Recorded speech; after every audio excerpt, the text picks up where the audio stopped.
हरे कृष्णा। आज से हम लोग एक नई सीरीज शुरू कर रहे हैं। 108 important versus of Bhagavad Gita. तो वैसे तो मैंने पूरी गीता पे लेक्चर बना रखा है, 700 श्लोकों का। लेकिन कई बार लोग पूरा आलस आता है उनको देखने के लिए, लंबे लंबे लेक्चर्स हैं। तो हम लोग क्या करेंगे, 700 श्लोक में से जो 108 बहुत इंपॉर्टेंट है उस पर चर्चा करने का प्रयास करेंगे। तो इससे पहले 1.1 था, डे 1, तो उसकी रिकॉर्डिंग में डाल दूंगा। और अब 2.7 है। तो अब हम लोग कमेंट्री से पढ़ेंगे। यही चीज मैंने पहले पढ़ा रखी है, लेकिन गीता ऐसी है ना कि हर बार कुछ नया निकलता है, पढ़ना चाहिए। तो हम लोग 2.7 पे चर्चा करेंगे आज। सेकंड इंपॉर्टेंट श्लोक ऑफ गीता। देखिए, सभी इंपॉर्टेंट है, ऐसा नहीं कि 108 ही पढ़ना है। प्रभु जी ने बोला 108 ही पढ़ना है तो 108 ही पढ़ना है सब इंपॉर्टेंट। लेकिन ये मोस्ट इंपॉर्टेंट, इनकी टीचिंग पता होनी चाहिए। तो इसका थीम ये है इस श्लोक के पहले का, कि पहले अध्याय में अर्जुन बहुत कंफ्यूज हो गए। उन्होंने बोला कि मैं फाइट नहीं करूंगा। उन्होंने 5 कारण बताए। उनको दया थी भौतिक रूप से, और उनको उनको लग रहा था कि मुझसे पाप हो जाएगा, डर रहे थे वो। फिर उनको ये था कि मैं कैसे भोग करूंगा, क्योंकि मैं अपने ही स्वजनों को मार दूंगा तो मैं भोग भी नहीं कर पाऊंगा। तो इस प्रकार के उनके 5 रीजन थे। फिर अर्जुन अल्टीमेटली कहते हैं इसके पिछले वाले श्लोक में कि कृष्ण, मैं युद्ध नहीं करूंगा और मुझे समझ ही नहीं आ रहा है मैं करूं क्या यार। जैसे कभी कभी होता है कि नहीं समझ में आता है क्या करना चाहिए, तो हम लोग एडवाइस लेते हैं अपने दोस्तों से या बड़े लोगों से। तो अर्जुन के पास तो कृष्ण ही थे, साथी थे कृष्ण। तो अर्जुन यही बोल रहे हैं, कृष्ण मुझे समझ ही नहीं आ रहा है मुझे करना क्या है, मैं क्या करूं, व्हाट आई डू, मुझे समझ बिल्कुल नहीं आ रहा है। तो अब क्या है, अर्जुन कृष्ण को इस श्लोक में सरेंडर हो। देखिए पॉइंट क्या है, जब तक आप किसी को सरेंडर नहीं होगे ना, तब तक आप उससे एडवाइस नहीं ले पाओगे। जैसे लेट से मान लो कोई मेरे पास एडवाइस लेने के लिए आया और उसको मेरी एडवाइस पे फेथ ही नहीं है। उसको लगता है कि अरे ये तो, हाँ मैं पूछ लेता हूँ पर करूंगा नहीं। एडवाइस लेने का फायदा क्या? आप बताओ। जब आप मेरे पास एडवाइस लेने आए हो और इस मोटिव से ही आए हो कि अरे क्या, ये क्या बोलता है बस सुन लेते हैं, फॉलो नहीं करेंगे, तो फायदा क्या है? तो किसी से भी इंस्ट्रक्शन लेने के लिए आपको सरेंडर होना पड़ता है, सबसे मेन चीज यही। और जब आप सरेंडर होते हो तो जो गुरु होता है, जो आपको एडवाइस देता है, इंस्ट्रक्ट करता है, वो प्रसन्न होता है। और वो चीज बता सकता है जो और किसी को नहीं बताएगा। क्योंकि जो सरेंडर हो जाता है ना, तो गुरु को पूरा विश्वास होता है कि ये शिष्य मेरा प्रमाणिक है, सिंसियर। तो गुरु अपनी रियलाइजेशन शेयर करते हैं। तो मोस्ट इंपॉर्टेंट पॉइंट। तो बेसिकली अब क्या है यहाँ पे, अर्जुन कृष्ण को सरेंडर होगा और कृष्ण अब इस श्लोक के आगे से गुरु के रूप में अर्जुन को ज्ञान देंगे, हम सबके लिए। तो श्लोक पढ़ते हैं। कार्पण्य दोषोपहत स्वभावः पृच्छामि त्वां धर्म सम्मूढ़ चेतः यश्रेयस्यान् निश्चितं ब्रूहि तन्मे शिष्यस्ते हम शाधि मां त्वां प्रपन्नम्। कार्पण्य दोषोपहत स्वभावः पृच्छामि त्वां धर्म सम्मूढ़ चेतः यश्रेयस्यान् निश्चितं ब्रूहि तन्मे शिष्यस्ते हम शाधि मां त्वां प्रपन्नम्। संस्कृत देखिए। कार्पण्य दोषो, हे कृष्ण, मुझ पे कार्पण्य दोष आ गया है। कार्पण्य का मतलब होता है डरपोक कह सकते हैं। मैं डर रहा हूं, तो मेरे अंदर डर घुस गया है। ओ माफ कीजिए, कृष्ण, अर्जुन कह रहे हैं कृष्ण को कि मेरे अंदर कृपणता आ गई है, मतलब मैं मार ही नहीं पा रहा हूं, जबकि मैं क्षत्रिय हूँ। क्षत्रिय का काम है मारना। लेकिन कार्पण्य दोष हो, मेरे अंदर कार्पण्य का दोष आ गया है और उसकी वजह से उपहत स्वभाव, मैं अपने स्वभाव को भूल गया हूं, मैं अपने क्षत्रिय कर्तव्य को भूल गया। इसीलिए पृच्छामि त्वाम, इसीलिए मैं आपसे पूछ रहा हूं। तब भगवान कहें क्यों पूछ रहे हो, तुमने तो वो बड़ी बड़ी बातें कही थी पहले अध्याय में। तो अर्जुन कह रहे हैं धर्म सम्मूढ़ चेतः, मेरा जो बुद्धि है, मेरा जो चित्त है, वो सम्मूढ़। देखिए, मूढ़ का मतलब होता है बिविल्डर, और सम्मूढ़ का मतलब कंप्लीटली बिविल्डर। तो अर्जुन कृष्ण से कह रहे हैं कि मेरा जो बुद्धि है वो पूरी तरीके से मोह में पड़ गई है धर्म के मामले में कि मुझे करना क्या है। इसीलिए यह श्रेयस्यान, इसीलिए जो मेरे लिए श्रेय है, श्रेय का हम लोगों ने कल बताया था, श्रेय मतलब अल्टीमेट बेनिफिट। तो जो मेरे लिए श्रेय है, निश्चितम, उसको निश्चित रूप से ब्रूहि तन्मे, मुझको बताइए। जो मेरे लिए अल्टीमेट बेनिफिट का है, उसको निश्चित कंफर्म करके मुझे बताइए। अब मान लीजिए कृष्ण कहे मैं नहीं बताऊंगा, क्यों बताऊं? तो अर्जुन कह रहे हैं शिष्यस्ते अहम, क्योंकि मैं अब आपका शिष्य हो चुका हूं। और शिष्य ही नहीं, शाधि माम त्वाम प्रपन्नम, मैं आपको सरेंडर हो चुका हूं। तो श्लोक समझ में आया? अर्जुन कह रहा है मेरे अंदर डर घुस गया है, मेरे अंदर कृपणता का दोष आ गया है। दोष आने की वजह से मैं अपना जो स्वभाव है क्षत्रिय का, उसको भूल चुका हूं। और मेरा जो बुद्धि है वो धर्म के मामले में बिल्डर हो चुकी है। इसीलिए कृष्ण मैं आपसे अपना अल्टीमेट बेनिफिट सुनना चाहता हूं, कंफर्म करिए इसको, क्योंकि मैं अब आपका शिष्य हो चुका हूं और मैं आपको सरेंडर हो चुका हूं। ठीक है, इसका पढ़ते हैं अनुवाद, ट्रांसलेशन। अब मैं अपनी कृपण दुर्बलता के कारण अपना कर्तव्य भूल गया हूं, मतलब क्या करना चाहिए, और सारा धैर्य खो चुका हूं। ऐसी अवस्था में मैं आपसे पूछ रहा हूं कि जो मेरे लिए श्रेयस्कर हो, मतलब अल्टीमेट बेनिफिट वाला हो, उसे निश्चित रूप से बताएं। अब मैं आपका शिष्य हूं और शरणागत हूं, कृपया मुझे उपदेश दें। तो ये भी इंपॉर्टेंट पॉइंट हम यहाँ सीख रहे हैं कि हर किसी को उपदेश नहीं देना है। तो कई बार लोगों की हैबिट होती है, वो इतने ज्ञानी होते हैं कि वो दिखाना चाहते हैं कि मैं इतना ज्ञानी हूं, और जो मिलेगा उसको उपदेश देना शुरू कर देते हैं। तो उससे होता क्या है, उससे आपका जो लेवल है गिर जाता है। अब बात समझो, जो आपसे उपदेश नहीं चाहता, जो आपसे एडवाइस नहीं चाहता, उसको आप एडवाइस देने लगते हो ना, तो उसको लगता है कि क्या फालतू में दे रहा है मुझे एडवाइस। तो इसीलिए जो कभी आपसे एडवाइस मांगे, जो आपको सरेंडर हो जाए, उसी को एडवाइस देना चाहिए। हम यहाँ सीख रहे हैं। ठीक है, वरना लोग आपकी वैल्यू करेंगे नहीं। अगर आप सबको एडवाइस दोगे तो उसको फील होगा कि सबको देता है एडवाइस, तो मैं क्या स्पेशल हूँ। Important point. गीता भूषण टीका, ये क्या है? तो जो Bhagavad Gita as it is है श्रील प्रभुपाद जी की, तो श्रील प्रभुपाद जी ने अपनी जो कमेंट्री को बलदेव विद्याभूषण की कमेंट्री से लिखा है। तो बलदेव विद्याभूषण की कमेंट्री का नाम गीता भूषण टीका है। तो हम लोग बलदेव विद्याभूषण की कमेंट्री देखेंगे, उसके बाद प्रभुपाद जी का पर्पट देखेंगे।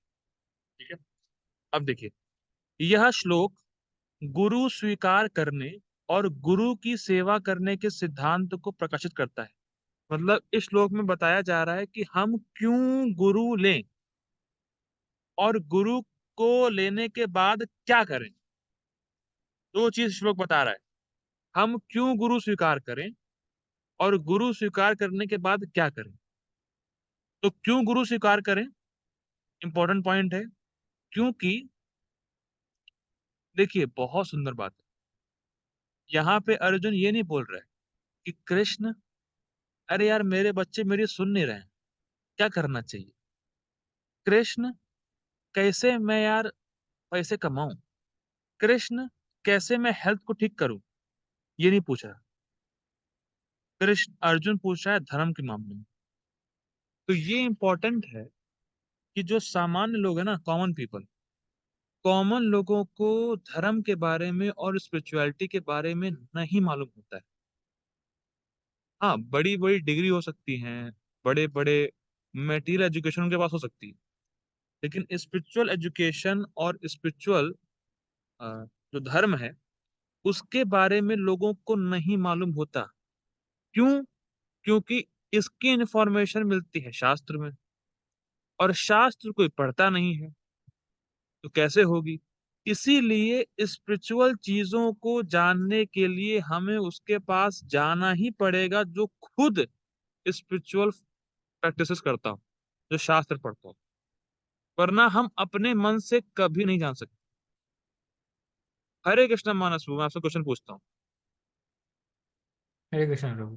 प्रभु इस्कॉन में आने से पहले या डिवोटीज से मिलने से पहले क्या आपको ये ज्ञान हो गया था कि आप शरीर नहीं है, आत्मा है?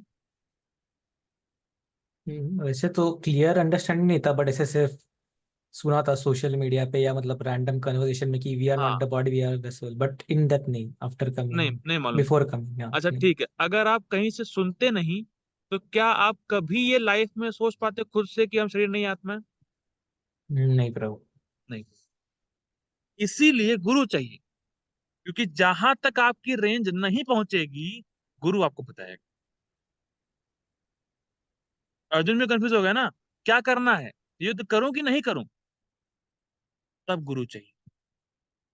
जब आप कहीं फंस जाते हो धर्म और अधर्म में, तब गुरु चाहिए होता है। और गुरु की सेवा करने से ही गुरु से आप ज्ञान ले सकते हो।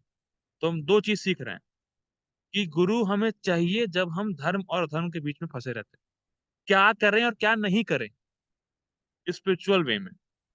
और दूसरा, जब तक उनकी सेवा नहीं करेंगे, उनको सरेंडर नहीं होंगे, तब तक उनसे ज्ञान मिलेगा नहीं। क्या अब इसी बात को बताने के लिए रेफरेंस दे रहे हैं अदर स्क्रिप्चर्स। जैसा श्रुति कथन है कि तद विज्ञानार्थम सा गुरुम एवा अभिगच्छेत समित पाणि श्रोत्रियम ब्रह्मनिष्ठम। वाह। प्रभु का ज्ञान प्राप्त करने के लिए, प्रभु कौन, मतलब भगवान कृष्ण का ज्ञान प्राप्त करने के लिए, प्रभु का ज्ञान प्राप्त करने के लिए एक हाथ में की लकड़ी अर्थात सेवा के दृष्टिकोण के साथ व्यक्ति को निश्चित रूप से उस गुरु के पास जाना चाहिए जिसे वेदों का ज्ञान है और जो ब्रह्मनिष्ठ है। ये भी इंपॉर्टेंट है कि हमें गुरु तो चाहिए, पर किसको गुरु बनाए। क्या लिखा है यहाँ पे? जिसे वेदों का ज्ञान, जो शास्त्र की बात बोले, उसको गुरु बनाओ। जो फालतू की बात बोले, सदगुरु टाइप, उसको गुरु नहीं बनो। How much water we have to drink per day, how many litres, बड़ी बड़ी बातें बोलता है बोगस कहीं का शास्त्र में क्या है ये बताओ how to tackle with the situation और लॉ वॉ, ये सब क्या नौटंकी है? क्या गुरु, तुम क्या है गुरु, सदगुरु? तुम असद गुरु, फर्जी गुरु। नहीं, मैं तो ऐसे ही बोलता हूँ अपनी क्लासेस में, बोल्ड शास्त्र में क्या लिखा है देखो, श्लोक मेरे सामने। जिसे वेदों का ज्ञान है, जो शास्त्र को अच्छे से जानता है, और जो ब्रह्मनिष्ठ है, ब्रह्मनिष्ठ का मतलब जो शास्त्र में लिखा है उसको फॉलो करता है, वो गुरु है। वो गुरु है। जैसे महाराज जी कहते हैं, राधा गोविंद महाराज, कि बनारस में तो लोग पान वाले को बोलते हैं गुरु। पान वाला जो होता है ना, पान वाला, पान वाले को बोलते हैं अरे गुरु पान लगाना तो गुरु इतना जो है वैसा चीप वर्ड हो चुका है अब, कि लोग किसी को भी गुरु बोल देते हैं, पान वाले को या किसी को भी। पर गुरु का मतलब ही ये होता है जो आपको अंधकार से निकाले, जो आपको इग्नोरेंस से नॉलेज की तरफ लेके है, जिसको वेदों का ज्ञान है और जो वेदों में लिखी हुई बात को फॉलो करता है, आपको उसको गुरु बनाना है।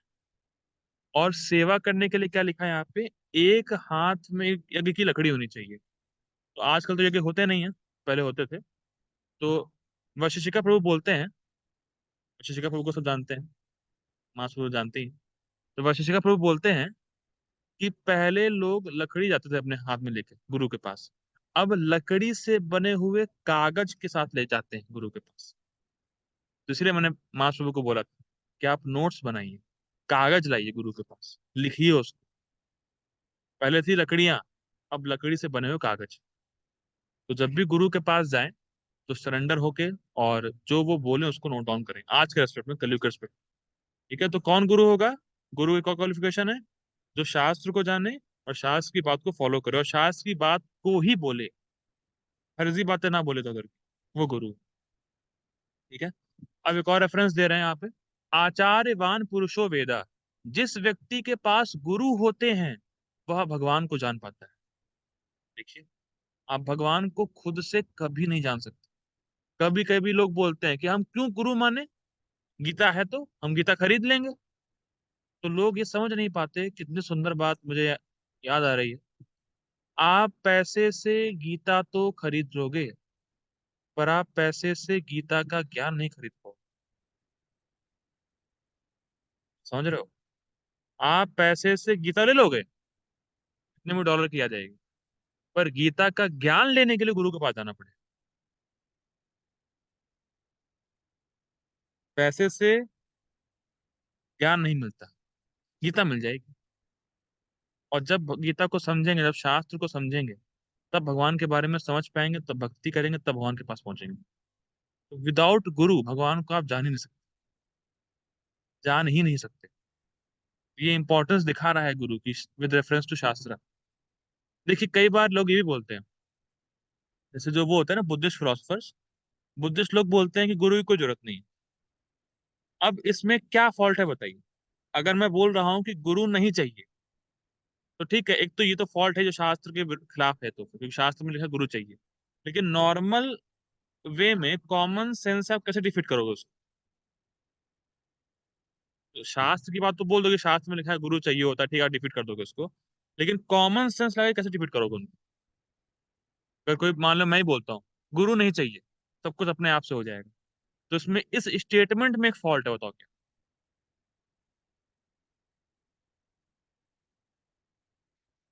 मैं बताता हूँ, टाइम नहीं। अगर आप बोल रहे हो गुरु नहीं चाहिए, और मैंने आपकी बात को फॉलो किया, तो आप गुरु हो गए ना। तो गुरु नहीं चाहिए, ये बात मैंने आपको फॉलो किया, तो आप ही गुरु हो गए। कुछ समझ में आया? तो कोई बोले गुरु नहीं चाहिए, ठीक है, आप बोल रहे हो गुरु नहीं चाहिए, मैंने फॉलो किया, तो आप ही गुरु हो गए फिर तो। ये फॉल्ट। तो गुरु हमेशा चाहिए होता है, ठीक है। तो ये इंपॉर्टेंट पॉइंट है, विदाउट गुरु आप भगवान को नहीं जान पाओगे। और गुरु होगा कौन, इसकी भी क्वालिफिकेशन, हर कोई गुरु नहीं होता है, ठीक है। अब कार्पण्य जो शब्द आया था श्लोक में, उसको डिफाइन कर रहे हैं आप। कार्पण्य अर्थात वह व्यक्ति जिसके पास ब्रह्म ज्ञान नहीं है। वाह। जब अर्जुन बोल रहा है कार्पण्य दोषो, तो कार्पण्य का मतलब है, कार्पण्य का मतलब ये होता है कि जिसको यही नहीं पता कि शरीर और आत्मा में अंतर होता है। समझ रहे हो?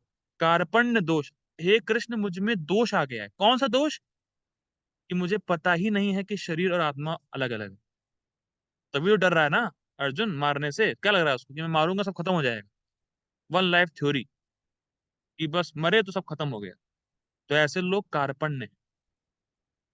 उनको पता ही नहीं है कि शरीर मरा है और आत्मा मरती नहीं। ये इसको बोलते हैं ब्रह्म ज्ञान। ब्रह्म ज्ञान का मतलब है जो आत्मा और शरीर में अंतर देखता है और जानता है। तो अर्जुन कह रहे हैं कार्पण्य दोष, मुझ में कृष्ण ये दोष आ गया है कि मैं ये देख ही नहीं पा रहा कि शरीर और आत्मा में अंतर है। और इसी बात को कोट करने के लिए एक श्लोक दे रहे हैं शास्त्र का। जैसा हम श्रुति वाक्य में देखते हैं, यो वा एतद अक्षरम गार्ग विदस्वा अमलाल लोक प्रेसी कृपणः, बृहद अर्णव उपनिषद का श्लोक है। ब्रह्म ज्ञान ना होने के कारण, अर्थात कार्पण्यता के कारण, मैंने परिवार के प्रति आसक्ति का दोष ग्रहण कर लिया है, जैसा कि पिछले श्लोक में बोला गया था। क्या मतलब है? यहाँ पे अर्जुन कह रहा है कि क्योंकि मैं नहीं देख रहा कि ये लोग आत्मा है, शरीर से अलग हैं, इसीलिए मुझे उनके शरीर से आसक्ति है। जैसे मैंने मानस बाबू को बताया था, जैसे किसी की डेथ होती है, ठीक, जैसे मान लो, अरे लेट्स से मेरी डेथ हो गई, अरे कृष्ण उठाना नहीं, वो विचार करना है मुझे भी। ठीक है। जैसे किसी किसी की नहीं, मेरी नहीं, किसी की हो गई यार, किसी की डेथ हो गई, ठीक है। ऐसे लेते ए पर्सन है, कोई ए पर्सन की डेथ हो गई। अब क्या है, जब डेथ हो जाती है तो हम लोग क्या बोलते हैं कि लेफ्ट, ठीक। तो लेफ्ट मतलब चला गया। तो कौन चला गया, कुछ नहीं बनता है, क्योंकि जिसको आप ए मान रहे थे वो तो लेटा है, और जो चला गया उसको आपने देखा नहीं, तो कौन चला गया? भाई जैसे ए पर्सन चला गया, जैसे मैं, आप सौरभ हो, तो सौरभ मैं किसको बोल रहा हूँ? बॉडी को। तो अगर मैं बोलूँ सौरभ चला गया, कहाँ चला गया? वो तो लेटा हुआ है। ये सौरभ बॉडी थी। और अगर सौरभ आत्मा थी जो चली गई, उसको मैंने देखा नहीं, अटैचमेंट कहाँ से आएगा? इसको आप देखे ही नहीं, अटैचमेंट कहाँ से आएगा उससे? तो वहीं अर्जुन बोल रहा है कि ब्रह्म ज्ञान नहीं है मुझे, मैं समझ नहीं पा रहा कि शरीर और आत्मा में अंतर है। इसलिए मैं केवल शरीर से आसक्त हो रहा हूं, और उस आसक्ति की वजह से मुझ में दोष आ रहा है कि मैं उस शरीर को चोट पहुंचाना नहीं चाहता, इसलिए मैं लड़ूंगा नहीं। ये पॉइंट, ठीक है। जबकि वो समझ नहीं रहा, भगवान बताएंगे उसको आगे जाके, कि शरीर तो ऑलरेडी मरा हुआ है, तुम मारोगे ही नहीं किसी को, और तुम मार ही नहीं सकते। शरीर मरा है, आत्मा मरती नहीं है, तुम किसको मार रहे हो? ये सॉल्व, ठीक है। अब देखिए आगे पढ़ते हैं। इस कारण से मेरा स्वभाव उपहत हो गया, उपहत मतलब चोरी कर लिया मेरा स्वभाव, और इसने मेरे युद्ध की इच्छा को समाप्त कर दिया है। मतलब मैं केवल सामने वालों को शरीर मान रहा हूँ, शरीर और आत्मा में डिफरेंस नहीं देख पा रहा, और शरीर से अटैच हूं मैं, इसीलिए मेरा युद्ध करने का मन नहीं कर रहा, जबकि युद्ध करना मेरा ड्यूटी है। लेकिन उस अटैचमेंट ने मेरी ड्यूटी को चोरी कर ली। क्या लाइन है। कभी कभी क्या होता है कि हमारा कुछ ड्यूटी होती है जो हमें बहुत, जो मतलब कभी कभी ऐसा होता है कि हमारे लिए बहुत इंपॉर्टेंट होता है, बहुत इंपॉर्टेंट काम होता है, लेकिन हम कहीं ना कहीं अटैच रहते हैं, तो उस अटैचमेंट के चक्कर में वो इंपॉर्टेंट काम छोड़ देते हैं। तो देखा नहीं देखा आप लोगों ने? अरे सिंपल है, मुझे बताता हूँ। पढ़ाई करना इंपॉर्टेंट है, लेकिन लोग लड़की से या लड़के से ना आसक्त होते हैं, बॉयफ्रेंड गर्लफ्रेंड, कि वो पढ़ाई ही भूल जाते हैं। अटैचमेंट होने की वजह से जो पढ़ाई करने की ड्यूटी है वही चोरी हो गई। तो अटैचमेंट कहीं भी रहेगा ना, तो वो आपकी ड्यूटी को चोरी कर लेता है। अगर कृष्ण से अटैचमेंट नहीं है, भौतिक अटैचमेंट है, तो क्या लाइन है, समझ रहे हैं आप? अगर कहीं भी मटेरियल अटैचमेंट है, तो वो आपकी कोई ना कोई ड्यूटी को चोरी कर लेगा।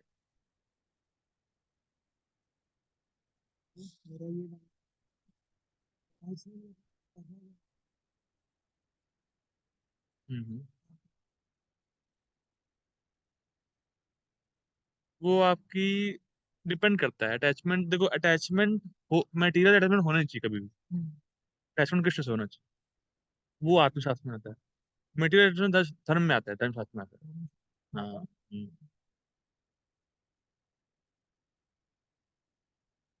नहीं, वो अब धर्म आपके स्वभाव का है ना। अब मैंने पहले बताया था कि अगर आप स्वभाव से धर्म करते हो तो आपको ऊपर उठाता है, आत्म शास्त्र की तरफ। अगर आप यहाँ अटैच हो रहे हो, अपनी ड्यूटी छोड़ रहे हो, तो वो आपको नीचे गिरा देगा ना। नीचे गिरा देगा, पर हमें उठना ऊपर है। तो पॉइंट क्या है कि अगर हम मेटेरियल अटैचमेंट रखेंगे तो कहीं ना कहीं फंसेंगे, सिंपल। और यही अर्जुन के साथ हो रहा है, कि उसका जो स्वभाव है, मतलब जो क्षत्रिय स्वभाव है, जो लड़ने वो आया है, पर लड़ नहीं पा। देखिए इसीलिए बोल रहा है अर्जुन, मेरा मन मेरे कर्तव्य के संबंध में सम्मोहित हो गया है। मतलब मुझे समझ ही नहीं आ रहा कि अब मेरी ड्यूटी क्या है। देखिए अटैचमेंट जहां होता है ना, वहां कंफ्यूजन होती है। जैसे अब अर्जुन सोच रहा है, अरे यार, अपने ही लोग हैं, मारूं कि नहीं मारूं, युद्ध करूं कि नहीं करूं, युद्ध करना मेरा ड्यूटी है, पर लोग तो मेरे हैं, तो कैसे फाइट कर सकता हूँ? ये तो उसके मन में कंफ्यूजन हो रहा है, वो पूरा कंफ्यूज हो चुका है कि लोग मेरे हैं, मैं अपने लोगों को कैसे मारूं, और मारना मेरी ड्यूटी है, तो करना क्या है फिर? ठीक। इसी कारण मुझ में संदेह है कि मेरा कर्तव्य क्षत्रिय के रूप में युद्ध करना है, या भिक्षाटन करते हुए भ्रमण करना। इंपॉर्टेंट, कि मैं, अब वो कंफ्यूज क्या हो रहा है दो चीजों के बीच। अर्जुन सोच रहा है कि मैं फाइट करूं कि मैं फाइट से भाग जाऊं। ये अर्जुन का डाउट है। वो तो अभी मैंने बताया नहीं ना, तो क्योंकि मैं अब ऐसी स्थिति में हूं, इसलिए आपसे पूछ रहा हूँ कि मैं कंफ्यूज हूँ कृष्ण, इसलिए मैं आपसे पूछ रहा हूँ। आप सुनिश्चित करके बताएं जो मेरे लिए सर्वाधिक श्रेय का निर्माण करे। क्या लाइन है। इसका मतलब है आप, कृष्ण, ऐसा कुछ उपाय बताइए जो अल्टीमेट बेनिफिट हो, और वो बेनिफिट हमेशा रहे। आप बात समझिए। चलो आप कोई भी मटेरियल चीज पकड़ लो, और आप सोचते हो चलो इतने डॉलर कमाना मेरा अल्टीमेट गोल है, आप कमा लोगे, पर क्या वो आपके साथ हमेशा रहेगा? मानस प्रभु, नहीं करोगे। छूट जाएगा। लेकिन यहाँ अर्जुन बोल रहा है कि आप कृष्ण मुझे ऐसा अल्टीमेट उपाय बताइए जो अल्टीमेट हो और हमेशा मेरे साथ रहे। फर्क है भाई इसमें। मतलब मेरे पास बहुत बड़ा घर है, अल्टीमेट गोल मैंने पा लिया, अचीव कर लिया, पर जहां आप मरे घर छूट गया, खत्म काम। लेकिन कृष्ण ऐसा, अर्जुन ऐसा पूछ रहा है कि अल्टीमेट बेनिफिट ऐसा बताइए कि जो अल्टीमेट भी और हमेशा साथ रहे। अब देखिए क्या है यहाँ। वह उपदेश श्रेयस, अब अर्जुन ये बात बोल रहा है, कौन सा मुझे आप उपाय बताइए। वह उपदेश श्रेयस्कर होगा यदि वह अभ्यास के द्वारा निश्चित रूप से फल प्रदान करे, अर्थात एकांतिकम, और स्थायी फल प्रदान करे, अर्थात जो प्राप्त होने के बाद परिवर्तित ना हो, अर्थात आत्यंतिकम। क्या लाइन है भाई साहब। अर्जुन कृष्ण को बोल रहा है कि कृष्ण आप मुझे ऐसा कोई सॉल्यूशन बताओ जो काम करे ही। जैसे कई बार, मान जैसे लेट्स से फॉर एग्जांपल, किसी को कोई बीमार है, कोई मान लो किसी को बहुत बीमारी है, और मैं उसको ऐसा सॉल्यूशन बताऊं कि भाई देखो एक दवाई तो है जो आपकी बीमारी ठीक करेगी, लेकिन वो दवाई जो है ना हिमालय के ऊपर है, माउंटेन के ऊपर है। तो क्या मेरे इस एडवाइस का कोई फायदा हुआ उसको? तो हो जाएगा नहीं लेना ना, एडवाइस फॉलो फायदा नहीं हुआ। लेकिन अर्जुन कृष्ण को बोल रहा है, कृष्ण ऐसा कोई उपाय बताओ, ऐसी चीज बताओ जो मुझे बेनिफिट दे ही, कंफर्म, और ऐसा बेनिफिट दे कि कोई चेंज ना हो।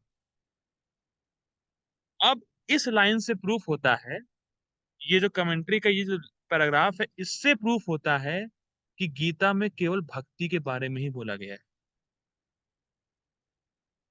जो भी बोलता है गीता में कर्म योग है, गीता में ध्यान योग है, गीता में ये है, गीता में वो है, अरे मूर्ख, गीता में केवल भक्ति योग ही है। क्योंकि भक्ति ही ऐसा है जो आपको निश्चित रूप से फल देगी, और भक्ति कभी भी नष्ट होती नहीं। भाई आप जो भी भक्ति करो फिक्स हो गई ना वो, और वो फिक्स हो गई, अब कभी कोई छीन नहीं पाएगा उस भक्ति को आपसे। तो अल्टीमेटली कृष्ण पूरा सब कुछ इस गीता में भक्ति के बारे में ही बोलेंगे अर्जुन को, क्योंकि भक्ति ऐसी चीज है कि वो आपको रिजल्ट देती है, और उसका रिजल्ट फिक्स रहता है। और यही अर्जुन चाह रहा है कि आप ऐसा उपाय बताओ जो मुझे फल दे ही, रिजल्ट दे ही, और उसका रिजल्ट कभी खत्म ना हो। इसीलिए गीता में केवल भक्ति के बारे में बात है। क्या, अब क्या लिखा है देखिए। श्रुतियां कहती हैं कि ज्ञान प्राप्त करने के लिए शरणागत होना होता है। If you want knowledge then you have to surrender, without surrender you can not have knowledge. Simple. जैसा पहले कहा जा चुका है, तद विज्ञानार्थम स गुरुम एवं विगच्छे समित पाणी श्रोत्यम ब्रह्मनिष्ठम, ये वाला श्लोक कोट हो चुका है पहले। अब देखिए, अब मान लो अर्जुन ये, अब मान लो कृष्ण अर्जुन को बोले कि, हाँ अब मान लीजिए कृष्ण अर्जुन को बोले, मैं तुम्हें शिक्षा कैसे दे सकता हूँ, क्योंकि मैं तो तुम्हारा मित्र हूँ। भाई हम तो, अब मान लीजिए जैसे अर्जुन कह रहे हैं, कृष्ण मैं सरेंडर हो गया, बस हो गया अब। तो कृष्ण सोचे, अरे अरे क्या कर रहे हो, मैं तुम्हारा दोस्त हूँ भाई, तुम्हारा गुरु थोड़ी ना हूँ, क्या कर रहे हो। तो इस पे अर्जुन बोल रहे हैं, अब आप, मैं अब आपका शिष्य हूँ, मतलब अब फ्रेंड का रोल समाप्त हो गया, फ्रेंड का रोल खत्म, अब गुरु का रोल शुरू। मैं अब आपका शिष्य हूँ, कृपया मुझे शिक्षा दें। ठीक है, डन। हम्म।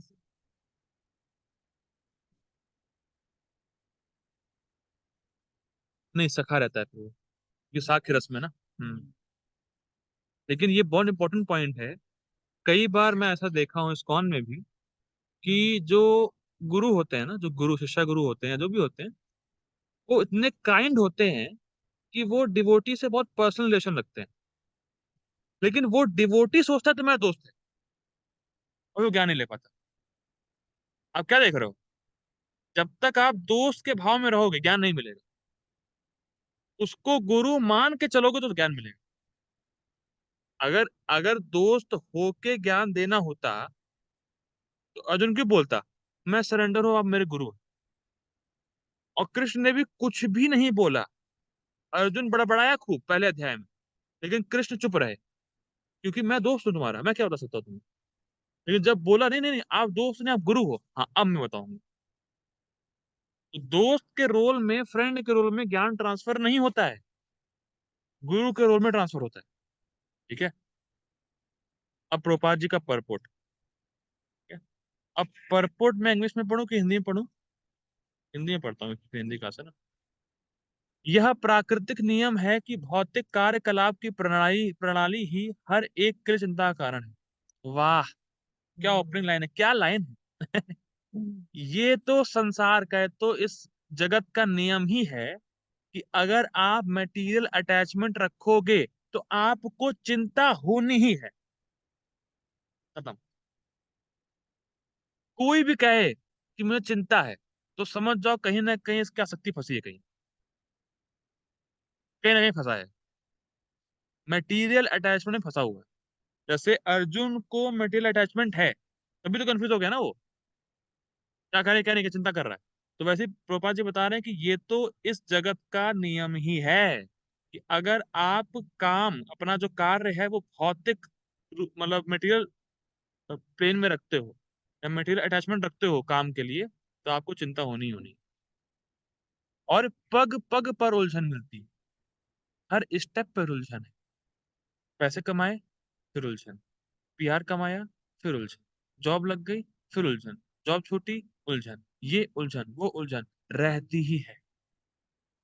अतः प्रामाणिक गुरु के पास जाना आवश्यक, क्योंकि तुम मटेरियल वे ऑफ लाइफ को चल रहे हो, और मटेरियल वे ऑफ लाइफ में दुख ही दुख है। इसीलिए तुम गुरु के पास जाओ जो तुम्हें spiritual way of life lead करना बताएगा, तब तुम्हारा दुख जाएगा, अन्यथा नहीं जाना। और और इसीलिए अगर कोई गुरु भी मटेरियल बात कर रहा है तो वो और आजकल है। भाई मटेरियल से ही तो दुख मिल रहा है, और आप गुरु होते हो मटेरियल बात कर रहे हो, तो मुझे आप और दुख में डाल रहे हो। क्या बात कर रहे हो भाई? तो देखिए वही बात आपको आ रही है, जो हम लोगों ने पढ़ा था कि टीका में, कमेंट्री में, गुरु होता है जो शास्त्र की बात बोलता है। तो पाजी वही बात लिख रहे हैं। इसीलिए गुरु के पास जाना आवश्यक है, जो जीवन के उद्देश्य को पूरा करने के लिए समुचित पथ निर्देश दे सके, जो आपको बताए कि भाई तुम्हारी रियल ड्यूटी तो कृष्ण की सेवा है, तुम्हारा मनुष्य जीवन ही कृष्ण की सेवा के लिए हो। जब ये वो बताएगा तब आंख खुलती है, तब सुख आता है। एक समग्र मतलब सारे समग्र वैदिक ग्रंथ हमें यह उपदेश देते हैं कि जीवन की अनचाही उलझनों से मुक्त होने के लिए प्रामाणिक गुरु के पास जाना चाहिए। कौन सा श्लोक है तो उन्होंने पढ़ा था। अब देखिए क्या है बोला जा रहा है, अनचाही उलझने। अनचाही मतलब हम चाहते नहीं उलझन आ जाती। उलझन कौन चाहता है, पर अपने आप आती है, और उनको कुछ आप कर नहीं सकते। आप समझ रहे हो अनचाही क्यों बोल रहे हैं पापा जी? आप उन उलझनों को चाहते नहीं हो, पर आती अपने आप, और आने के बाद आप कुछ कर भी नहीं सकते उनका, क्योंकि वो तो आना ही है। जो एक कोटेशन है, राधा स्वामी वाला का कोटेशन है ना, एक जो मैं देखा था आज। क्या था quotation? We can not change our situation, we can change our consciousness. डाला ना मार्स प्रभु ने, वैसे ही है। उलझने आएंगी, वो तो आना ही है, पर हमारी चेतना चेंज हो सकती है, कॉन्शियसनेस। और कॉन्शियसनेस को चेंज करने का तरीका गुरु बताता है, इसलिए गुरु के पास जाना चाहिए। ठीक। ये उलझने उस दावाग्नि के समान है जो किसी के द्वारा लगाए बिना भभक उठती है। मतलब कोई, आप ट्राई नहीं करोगे दुख का, पर अपने आप आ जाए। जैसे जंगल में कोई आग लगाने जाता नहीं है, लेकिन वो बैम्बू के फ्रिक्शन से अपना लग जाती है। वैसे ही दुख कोई चाहता नहीं है, दुख अपने आप आता है। अब पॉइंट क्या है, कितनी सुंदर बात है, भागवतम की बात है ये। जब दुख आप नहीं चाहते हो अपने आप आएगा, तो सुख भी अपने आप आएगा। जब दुख अपने आप आ रहा है, सुख क्यों अपने आप नहीं आएगा? कितना अमेजिंग है ना। जब दुख आप नहीं चाहते हो, दुख अपने आप आता है, तो सुख अपने आप क्यों नहीं आएगा? जो भौतिक सुख की बात कर रहा हूँ, इसीलिए वो भी अपने आप आएगा। जो कपाल पे लिख के लाए ना, जो यहाँ पे नसीब में है, वो अपने आप मिलेगा। लेकिन भक्ति नसीब से नहीं मिलती, इसीलिए सारा प्रयास भक्ति में करना। क्या? इसी प्रकार विश्व की स्थिति ऐसी है कि बिना चाहे जीवन की उलझने स्वतः उत्पन्न हो जाती। देखिए, हम चाहते नहीं, उलझने अपने आप पता नहीं कहाँ से आ जाती है, समझ ही नहीं आता। एक प्रॉब्लम सॉल्व हुई, दूसरी अपने आप खड़ी है, अरे ये कैसे हो गए, कहाँ से आ गए। देखिए, कोई नहीं चाहता कि आग लगे, किंतु फिर भी वह लगती है। और हम अत्यधिक व्याकुल होते हैं। हमें लगता है अरे अरे, देखो ऐसा है ना, इस वर्ल्ड में एक प्रॉब्लम है। हर आदमी को लगता है कि उससे परेशान और कोई है नहीं। लेकिन वो समझ नहीं ना, हर आदमी परेशान है। यही तो माया है। हमें लगता है कि जो अमीर है ना, वो सुखी है। तो हम सोचते हैं जब हम अमीर बनेंगे ना, हम सुखी हो जाएंगे। पर भाई कोई सुखी है ही नहीं यहाँ पे, सब परेशान है। तो जब सब परेशान है, तो किसी और का एस्पिरेशन लेना, मतलब कि अरे सुखी, अगर ये अमीर हो जाऊंगा, सुखी हो जाऊंगा, ऐसा वैसा, ये ये मतलब फालतू की बात है। जब सभी दुखी हैं, तो ट्राई ये करना चाहिए कि ऐसी जगह जाए जहां दुख दुख ना हो, और वो है भगवान का धाम। क्या? अतः वैदिक वांग्मय, मतलब वैदिक जो स्क्रिप्चर्स हैं, वो उपदेश देता है कि जीवन की उलझनों को समझने तथा समाधान करने के लिए हमें परंपरागत गुरु के पास जाना चाहिए। इंपॉर्टेंट है कि जिसको आप परेशानी मान रहे हो सकता है वो परेशानी हो ही ना। It make sense? आपको लग रहा है कि आप परेशान हो सकता है परेशानी हो ही ना इतनी बड़ी। असली परेशानी क्या है, और असली परेशानी को सॉल्व करने का तरीका क्या है, ये आपको गुरु बताए। ठीक है? जिस व्यक्ति का प्रामाणिक गुरु होता है, वह सब कुछ जानता है। ये बहुत इंटरेस्टिंग है, बहुत इंटरेस्टिंग है। अब प्रभु, हरे कृष्ण मानस प्रभु में पूछता हूँ क्वेश्चन, बहुत इंटरेस्टिंग है। हरि बोल। Very good very good. प्रभु, जैसे आप वशिष्ठ प्रभु को मतलब उनका आश्रय लिया है, आप दीक्षा हो जाएगी आप। ठीक है? ठीक है? यस यस प्रभु, सुन सुन। वशिष्ठ का प्रभु तो बोनाफाइड स्पिरिचुअल मास्टर है, बोनाफाइड है। तो जब आपकी इनिशिएशन हो जाएगी, तो क्या आप सब कुछ जान जाओगे? नहीं प्रभु। क्या तो लिखा है प्रभुपाद जी ने, सब कुछ जानता है। और सब क्या आप फिजिक्स के सारे लॉज जान जाओगे, केमिस्ट्री जान जाओगे, मैथ्स जान जाओगे, तो क्या जान जाओगे? सब कुछ जानने का मतलब क्या है? अब देखो, मैं पढ़ के निकल जाऊंगा, पर ये लाइन इतनी डीप है ना, मैं रुक गया इस पे। सब कुछ जानने का मतलब क्या है? क्या आप जान जाओगे कि अरे हाँ, फिजिक्स का ये क्वेश्चन कैसे सॉल्व होगा, या केमिस्ट्री के न्यूमेरिकल कैसे सॉल्व होंगे, या C++ जावा, सब जान जाओगे आप? बेसिकली जो नॉलेज है उसका एटलीस्ट पाथ तो भी दिख जाएगा, जो गुरु लाइट देते हैं उसके हिसाब से। नहीं बाकी जानना तो नहीं हमारे ऊपर है ना। नहीं भाई, मैं कह रहा हूँ सब कुछ का मतलब क्या है यहाँ पे, सब कुछ का मतलब क्या है, वो सब जान जाएगा, सारे सारी नॉलेज, फिजिक्स केमिस्ट्री मैथ्स और क्या क्या, जो सब कुछ जान जाएगा वो। नहीं, सिर्फ जो मेन नॉलेज है वह ह्यूमन पर्पसेस। मेन नॉलेज ठीक नहीं, तो ह्यूमन के लिए तो फिर वो भी जरूरी है ना, मैथ्स फिजिक्स कैसे कमाएगा वो, आजकल तो जरूरी है, तो कैसे होगा? नहीं बट ये तो, नहीं नहीं, क्वेश्चन नहीं समझा फिर आपका मैं, नहीं नहीं, सही। मैं ये कह रहा हूँ, आप समझे नहीं समझे? सौरभ प्रभु, समझ गए सौरभ प्रभु क्वेश्चन? आज मैं समझ गया। समाज, हाँ आप बताओ प्रभु। ये गुरु आने के बाद सब जाना हो गया आप? हाँ, पोटेंसी इसकी सब जाना हो गया आप बात। देखो मैं बताऊँ क्या क्या इसका अर्थ। प्रोपा जी से पूछा गया, जैसे प्रोपा जी कई जगह लिखते हैं कि इफ, अच्छा मैं ऐसा करता हूँ प्रभु, मीटिंग एंड करता हूँ, 1 मिनट रह गया, हाँ फिर दोबारा जाना चाहिए आप। ठीक है? ठीक है ठीक है ठीक तो बड़ा फटफट है यार। है। ये सब कुछ जानने का मतलब प्रभु क्या है, जैसे प्रभुपाद जी से पूछा गया, प्रभुपाद जी लिखते हैं कई जगह, if you know Krishna, you know everything. Prabhupada ji लिखते हैं। तो प्रभुपाद जी से पूछा गया, प्रभुपाद जी आप तो कृष्ण को जानते हो, तो आप ये भी जानते हो, जैसे कोई बिल्डिंग थी वहां पे, तो उनसे पूछा कि इस बिल्डिंग में कितने फ्लोर आप जानते हो? आप कह रहे हो आप सब जानते हो, तो कृष्ण को जानेगा, सब जान जाएगा, तो इस बिल्डिंग में कितने फ्लोर आप जानते हो? तो प्रभुपाद जी ने पूछा, प्रभुपाद जी ने कहा, क्या जबरदस्त लाइन। प्रभुपाद जी ने कहा, मिराज में कितना पानी है इसको जानने से क्या फायदा? मिराज में पानी होता है? बस मिराज में कितना पानी से जाने से क्या फायदा? बेसिकली जब हम इस जगत के हैं ही नहीं, तो इस जगत की बातों को जानने से फायदा क्या? वो ये जान जाता है कि मैं कहाँ का हूं और जाना कहाँ है। यही अल्टीमेट। तो सब कुछ का मतलब क्या है? हिरन ये जान जाए कि मिराज में पानी नहीं है और पानी कहाँ है, उसके लिए यही फिट है। उसको पानी चाहिए। तो हमें सुख चाहिए, तो हम यही जान जाएं कि सुख यहाँ है ही नहीं, सुख भगवान के पास है। सब कुछ जानने का मतलब ये। भाई आप जो भी पढ़ रहे हो किस लिए पढ़ रहे हो, नौकरी कर रहे हो किस लिए? सुख के लिए। सुख है ही नहीं यहाँ, सुख भगवान के पास है। तो वो ये जान जाता है। क्या लाइन है! मिराज में कितना पानी है उसको जानने से क्या फायदा?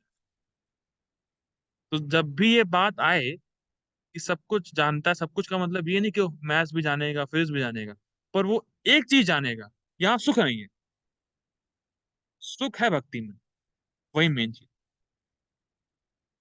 तो हम लोग क्या पढ़े, क्या थीम चल रहा है कि भौतिक चीजों से परेशानी आ रही, ठीक है, दुख आ रहा है, उलझने हो रही हैं। तो उलझने कैसे सॉल्व हो, यही मेन ज्ञान है। और वो बताएगा प्रमाणिक गुरु।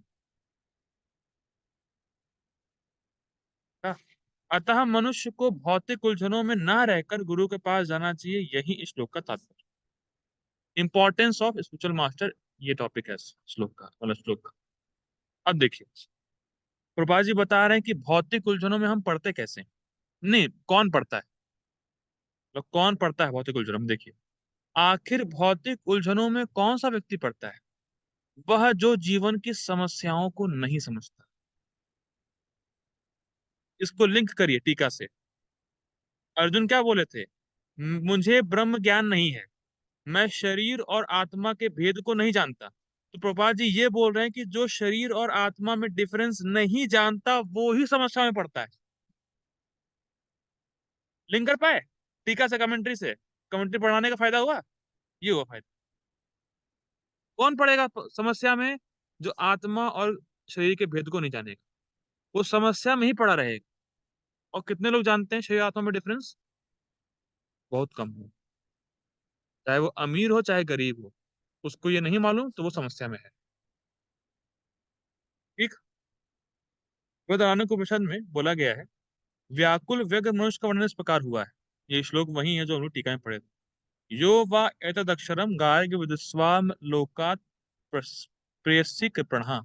कृपण वह है जो मानव जीवन की समस्याओं को हल नहीं करता, उसको पता ही नहीं करना कैसे, गुरु के पास जाते नहीं है वो।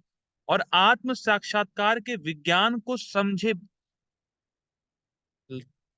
पॉइंट है भाई, ब्लास्ट है। मैं फिर पढ़ता हूँ उसको। कृपण वह है जो मानव जीवन की समस्याओं को हल नहीं करता और आत्म साक्षात्कार के विज्ञान को समझे बिना कुकर सूकर की भांति संसार को त्याग कर चला जाता है। कुकर सूकर मतलब डॉग एंड हॉग्स। आपको मनुष्य जीवन मिला और आप भगवान कृष्ण के बारे में नहीं समझे, तो आप केवल कुत्ते और सुअर की तरह जीवन बिता के निकल। सुनने में अच्छा लग रहा होगा। कुत्ते और सुअर की तरह आप बस जीवन में रहे, यहाँ खाए पिए, सेक्स किए, खत्म किए, खत्म। कुत्ते और सुअर भी यही करते हैं। अब समझ रहे हैं क्या लेवल है? अगर आप कृष्ण की भक्ति को छोड़ रहे हैं किसी और चीज के लिए, तो आप कुत्ते और सुअर हैं, मैं तो ये बोल रहा हूं। अब मैं नहीं बोल रहा, पापा जी लिखे हुए हैं, कुत्ते और सुअर हैं। ठीक है। जीव के जीव के लिए मनुष्य जीवन अत्यंत मूल्यवान निधि है। जो मनुष्य जीवन आपको मिला है ना, ये टॉप मोस्ट चीज है, बहुत मुश्किल से मिलता है, जिसका उपयोग वह अपने जीवन की समस्याओं को हल करने में कर सकता है। मनुष्य जीवन में ही आप कृष्ण के बारे में समझ सकते हो। अतः जो इस अवसर का लाभ नहीं उठाता वह कृपण। कृपण का एक और मतलब भी होता है, जो कंजूस होता है। देखिए, जो कंजूस होगा ना व्यक्ति, जो व्यक्ति कंजूस होता है, वो ना तो अपने लिए पैसा खर्च करता है, ना दूसरों के लिए करता है। तो प्रभुपाद जी वही बता रहे हैं कि आपको इतना मूल्यवान मनुष्य जीवन मिला है और उसका यूज आप भक्ति के लिए कर सकते हो, पर फिर भी नहीं कर रहे, तो आप कंजूस नहीं हो तो क्या हो? तो कंजूस नहीं तो क्या हो? और कितने कितने जन्मों बाद मनुष्य जीवन मिलता है, आप कल्पना नहीं कर सकते। 84 लाख योनियों में घूमने के बाद मनुष्य जीवन मिलता है, और उस ही मनुष्य जीवन में आप 84 लाख योनियों के चक्कर से निकल सकते हो, और फिर भी नहीं निकल रहे हो, तो कितने बड़े कृपण हो, कंजूस आदमी हो। ठीक है। और कृपण का उल्टा होता है ब्राह्मण। ब्राह्मण इसके विपरीत होता है, जो इस शरीर का उपयोग जीवन की समस्त समस्याओं को हल करने में करता है, और जीवन की सारी समस्याएं हल होती है कृष्ण की भक्ति करने से, और वो बताएगा आपको प्रमाणिक गुरु। ठीक है। फिर बाबा जी श्लोक कोट कर रहे हैं सेम। या एतदक्षरम गार्गी उजस्वाम आलोकात प्रेति सा ब्राह्मण। देहात्म बुद्धिवश, देहात्म बुद्धि मतलब अपने को शरीर मानना, देहात्म बुद्धिवश कृपण या कंजूस लोग अपना सारा समय परिवार, समाज, देश आदि के अत्यधिक प्रेम में गवा देते हैं। ये है कि नहीं मटेरियल अटैचमेंट? अब प्रोपा जो लाइन लिखेंगे ना, मतलब क्या परपोट है, अरे यार मतलब मजा आ रहा है, 3 दिनों बाद पढ़ रहे हैं हम लोग। जो कंजूस होगा ना, जो समझ नहीं रहा है कि उसका मनुष्य जीवन किस लिए है, तो सारा समय मेरा परिवार, मेरे बच्चे, मेरे बीवी, मेरा देश, मेरा समाज, बस कुत्ते बिल्ली की तरह आए थे, कुत्ते कुत्ते सूअर की तरह आए, चले गए। अब देखिए प्रभा जी क्या लिख रहे हैं।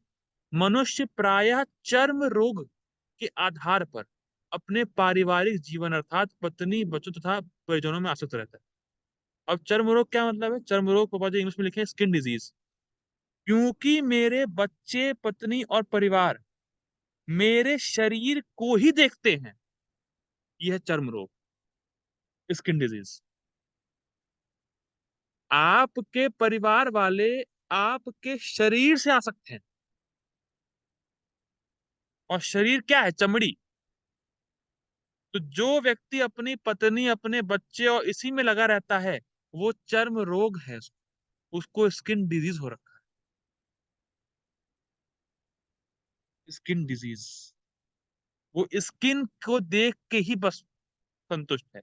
मैं श्रेयांश, ये मेरे पापा, मम्मी, और श्रेयांश कौन है? ये चमड़ा, बस। तो चर्म रोग है, स्किन डिजीज। कृपण यह सोचता है कि वह अपने परिवार को मृत्यु से बचा सकता है, अथवा वह यह सोचता है कि उसका परिवार या समाज उससे मृत्यु से बचा सकता है। हरे कृष्ण मानस प्रभु। हरे कृष्णा। प्रभु जी आपके जो पापा हैं, वो जानते हैं आप कब मरने वाले हैं? नोप। आप नहीं। जानते हो कब मरने वाले हो आप? नहीं प्रभु। और अगर आप मर गए तो पापा पापा क्या करेंगे आपके? कुछ कर पाएंगे? नहीं। और पापा चले गए आपको तो आप कुछ कर पाओगे? नहीं प्रभु। और लाइफ कंटिन्यू रहेगी। कहाँ गए हैं मालूम पड़ेगा आपको? नहीं प्रभु। तो काहे आ सकते हो उतना?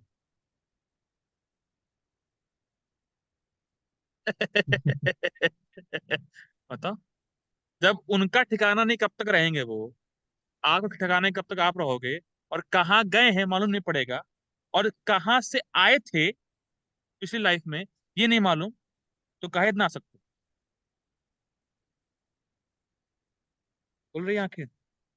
ये है शास्त्र, ये प्रभुपाद जी का परपोट, जबरदस्त। ठीक है। हरे कृष्ण प्रभु, अब आगे पढ़ता हूँ।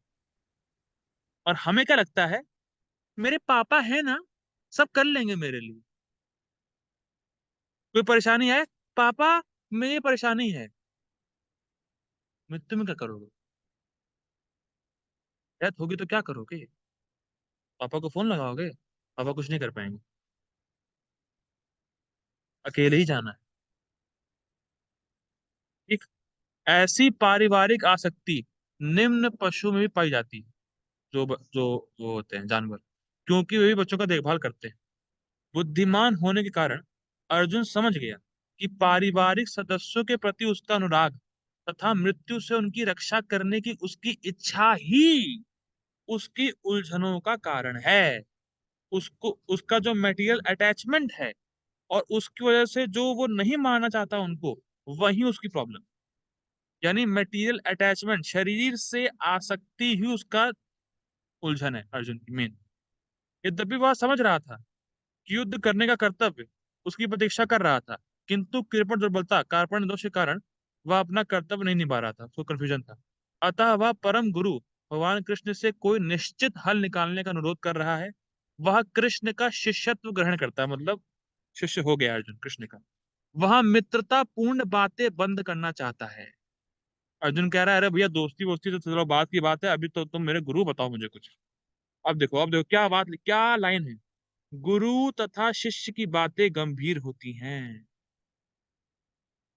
गुरु शिष्य जब मिलते हैं ना, तो पॉलिटिक्स की बात, हंसी मजाक नहीं करते, शास्त्र की बात पे चर्चा करते, गंभीर बातें होती, हंसी मजाक नहीं होता। ये मैं कई बार देखा हूं मैं। फिलहाल बोलूंगा तो नहीं, यहाँ तो बहुत कॉमन है कि कोई भी महाराज आते हैं, हंसी मजाक चलता है।